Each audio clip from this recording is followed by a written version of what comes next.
Pagpalang buhay, for today's video mga sis ay gagawa tayo ng nail art at ang naisip ko ay 3D or embossed flower.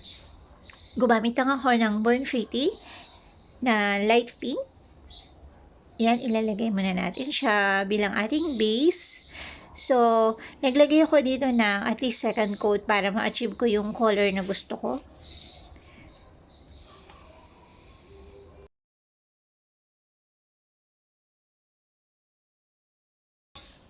And then, after ko maglagay ng gel polish sa shade na gusto ko, ay kumuha na ako ng nail extension gel.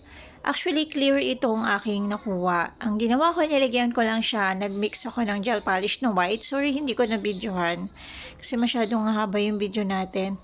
At tapos gumawa lang ako ng beads at yan, tinap ko na siya sa ibabaw ng ating nails and isi-shape ko na lang. Gagawa ko ng petals para lumapat siya doon sa nails natin. Yan, depende sa inyo kung anong style ang gusto nyong ilagay. Marami naman kayong makikita ang sample niyan. Pwede kayong mag-search sa Google, Pinterest, ganyan. So, ito kasi yung very common design na madalas pinapalagay din ng mga client.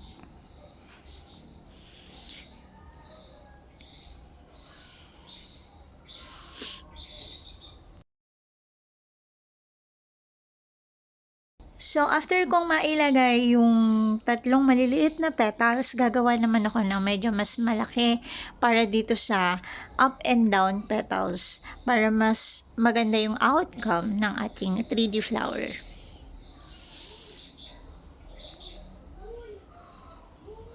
So, isi-shape lang natin siya.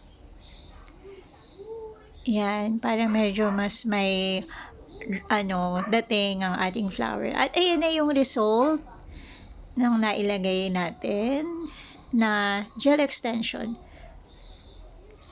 At gumamit ako ng rhinestone para dun sa center ng ating flower using Born Pretty glue gel. Nilagay ko lang siya dyan sa gitna para ilagay ang ating rhinestone. Then, syempre, kailangan natin patuyuin sa UV light.